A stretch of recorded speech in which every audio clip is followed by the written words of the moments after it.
everybody, welcome back to the channel. Thank you so much once again joining me for tea time. Today we have a little bit of Fireside. That lap song, guys, that smokiness, so good. I hope you're joining me with your cup of tea, maybe a cup of coffee, hanging out, talking photo, talking video, talking tech. Today is a tech day.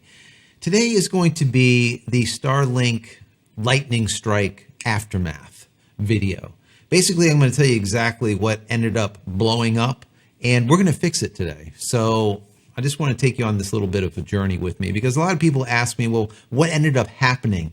Did you inspect everything? Did you test everything? Was there anything else that broke?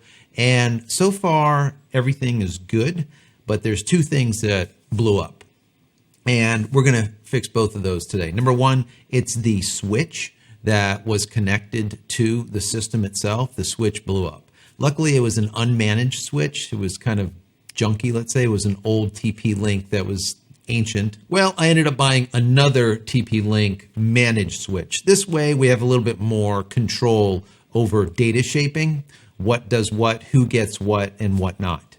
So that's number one. Number two, the NIC card. The gigabit NIC card that was internal to the computer blew up, and we're going to switch that out. But before we dive into this, I want to say that if you haven't downloaded any of my ebooks as of yet, go check them out. Go over to JCristina.com/books. Once again, JCristina.com/books. Also, if you haven't subscribed to the channel as of yet, please consider doing so. There's a lot of good videos here. I think we're getting close to like 800 videos, I think. There's just a lot. If you're here just for Starlink stuff, there's about 80 Starlink videos already, and I put together a playlist. So check out that playlist. And if you have already subscribed to the channel, click this little button over here.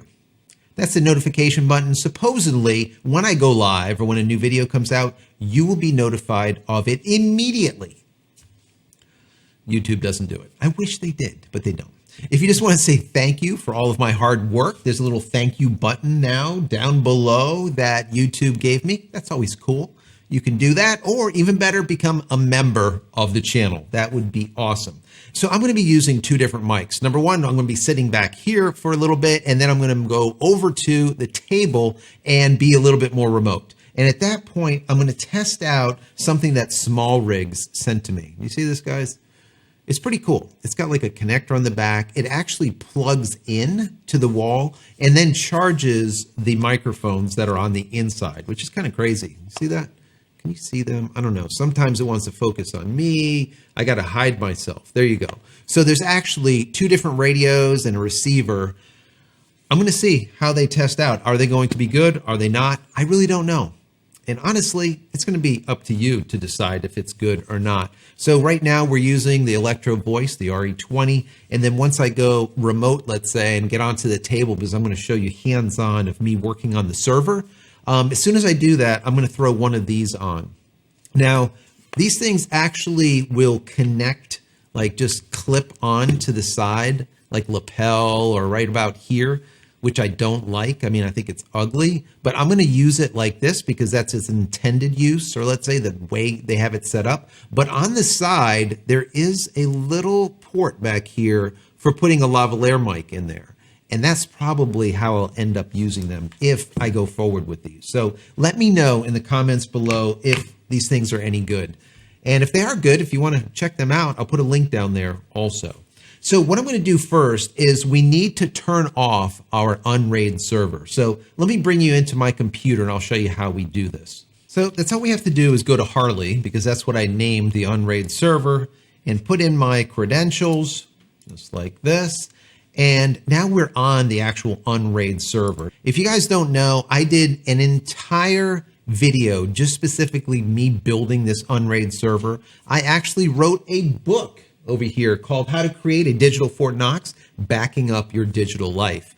I made this because I was just tired, absolutely tired of having all of these separate external hard drives, terabytes and terabytes and terabytes, and you didn't know where anything was. And I used to label them with like dates and stuff on each one. And then I would have a backup of the backup. So each date would have two. You get it. All right, so I built this Unraid server with parts that I had in the garage that were about 12 years old, that were sitting in like humidity for 6, 8 years, I think. And these parts, like I said, are over a decade old, and it's been running now for a year and a half nonstop. So let's dive into this. I just want to show you what we have going. Right now we have a parity drive, a disk 1, disk 2, disk 3, and disk 4. And these are all 8 terabyte drives, as you can see here. So we have a total of 8 plus 8 plus 8 plus 8. So we have a total of 32 terabytes that are available to us because the parity drive is not counted. I won't get into the details here. We also have a cache drive, flash drive, and whatnot.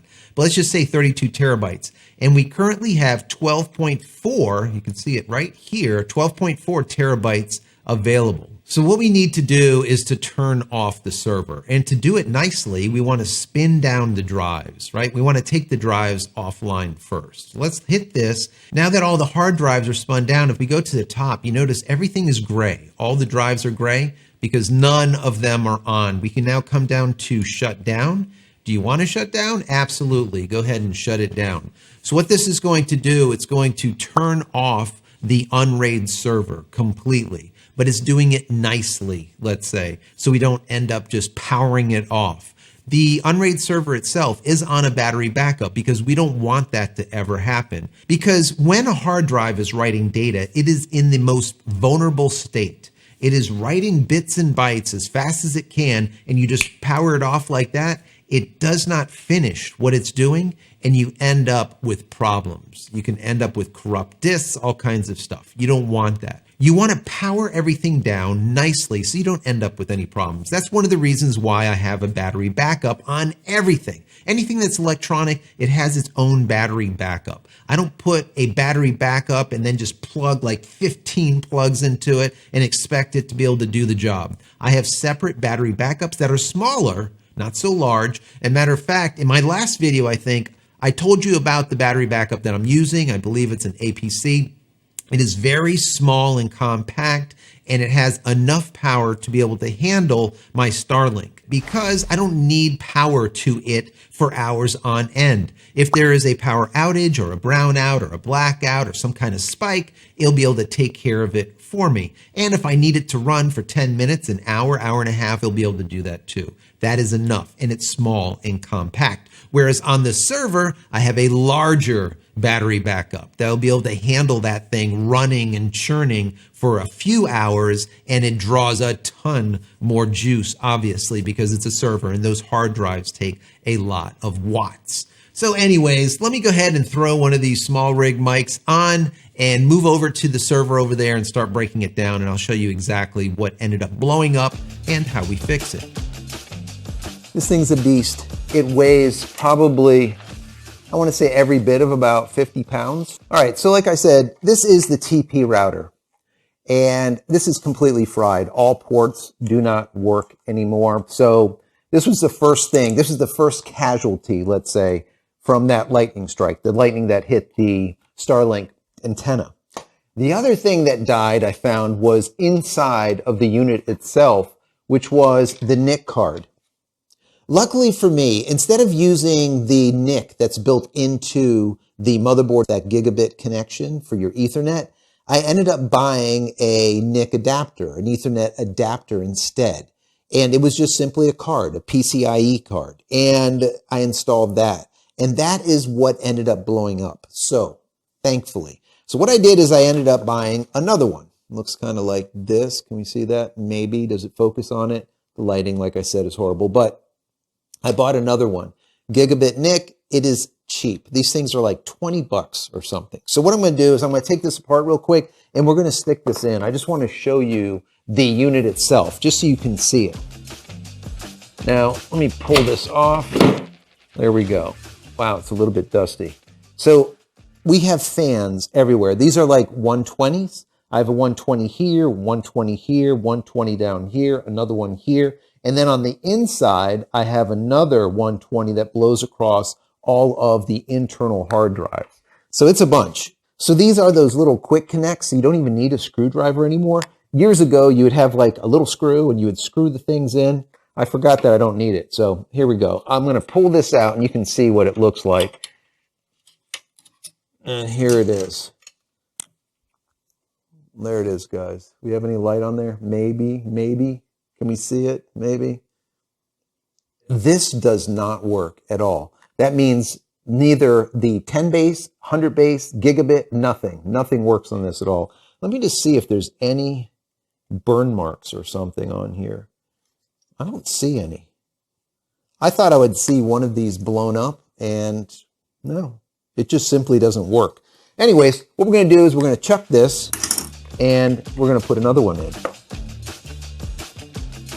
They look almost identical, right? Once again, both gigabit, newer model. This thing is probably about, I want to say, I don't even know, probably about 10 years old or something. This one we just bought. So let's go ahead and stick this in, and then we're going to fire it up and see if it works. There we go. Now, what I was telling you guys is if we look on the back here now, let me see if you can see this. So right here is the network card. You see this port right here? Where right above it is the network or gigabit port for the motherboard itself. And like I said, luckily, I didn't use that. I ended up using one of these. So it might be something that you might think about. Instead of using the NIC on your motherboard, pick one of these things up. Literally 20 bucks. This one is from TP-Link. I'll put a link down below also to this. This is so cheap, and it's just worth it. It just plugs right into a PCIe port, and now you don't have to worry about it. If this blows up, then your motherboard, for the most part, will be safe, because these things will pop, and then you won't have the current going through it, unless you get hit with a direct bolt or something. Then it really doesn't matter. It's going to fry the whole thing. Anyways, so this is what it looks like. Just so you know, the Unraid server, the entire Unraid server is right here on this USB stick. I don't think I showed you this in my last video that I did a couple of years ago or a year and a half ago when I built this, but this is the entire operating system. So it doesn't boot off any of the hard drives inside. All of the hard drives inside this unit are for backup or for cache or for parity. So this is pretty cool. Anyways, I'm going to throw this back together and then get back onto the computer and then fire this up and see if we have access.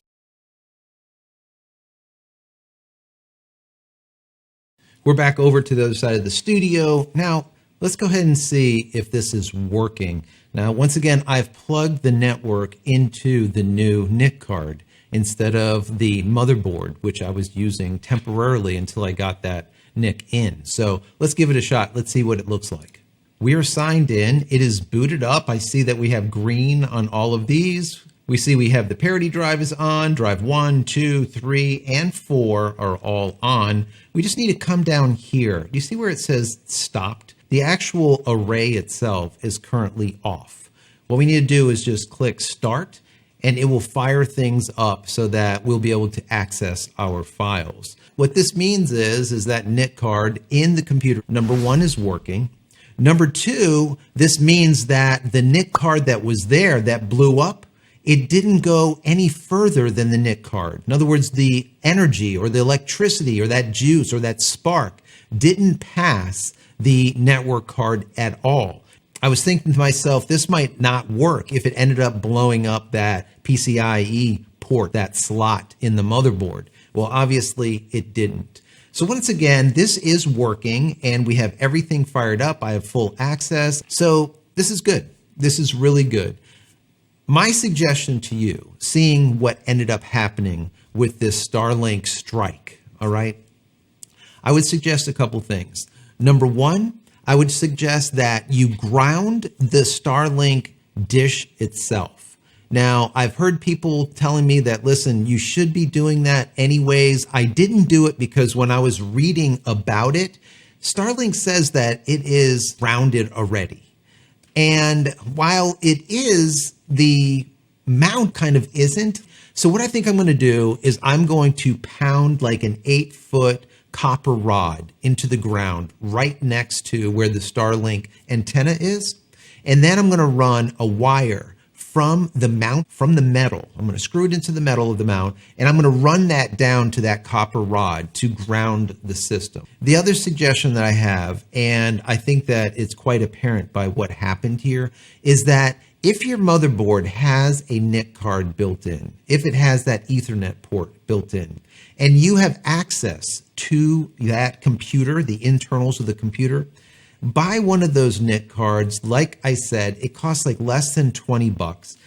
Pop it in. It immediately works, as you can see. There's nothing else that you need to do. And then only use that one. Don't use the one in the motherboard. Luckily, we saw that the spark from that lightning didn't get through that NIC card, and it only blew up the card. And it was simple to just pop out that card. Matter of fact, I didn't even need a screwdriver. Pop out that card, chuck it, and then put a new one in literally for under 20 bucks, and we're good to go. Now, if I would have had that Ethernet cable plugged into the motherboard's port, things could have got ugly pretty quickly, because it could have either blew up the port or could have blew up the motherboard if that spark or that juice went through the motherboard itself. So it's just wise, in my personal opinion. Now, as far as that TP-Link switch that I have, I still think that it's a good idea to have a switch before going into the computer, because I'm going to guess that that switch alone took a brunt of that lightning strike, of that energy, blew that up. And even though it blew it up, it still was able to put enough juice through that Cat5, Cat6 cable to blow up the Ethernet card also in the computer. So now, instead of having a unmanaged switch, we have a managed switch, and we have a brand new card. So everything is now working. The last thing that I want to emphasize here is, like I said at the beginning, you should have a battery backup connected to all of your important electronics. Now, I have one, a small one, connected to the Starlink. And some people are like, well, obviously it got hit by lightning. You don't really need it. Well, you do need it.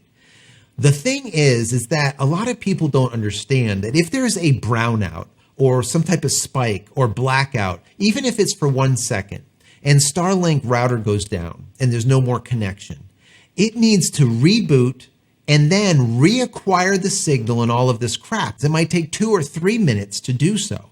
Why do you want to go offline for 2 or 3 minutes when you can just throw a little battery backup that's literally under $100 onto the thing?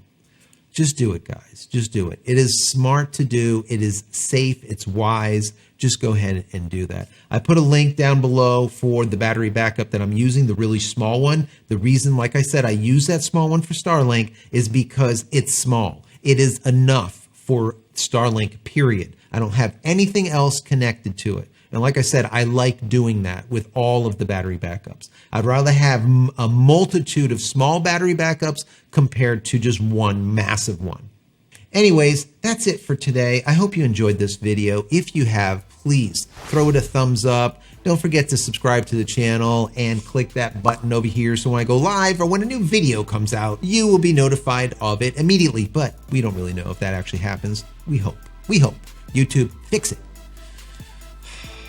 If you want more Starlink coverage, go check out my Starlink playlist, guys. Anyways, I am out of here. Thank you so much for hanging out with me today. I really appreciate each and every one of you. In the comment area below this video, let me know your thoughts. Let me know what you want me to review. Let me know what you want me to do with this damn channel, right? What do you want? So that's it. Many blessings to you and your family. Stay safe, stay healthy, and we'll see you in the next one. Love you all.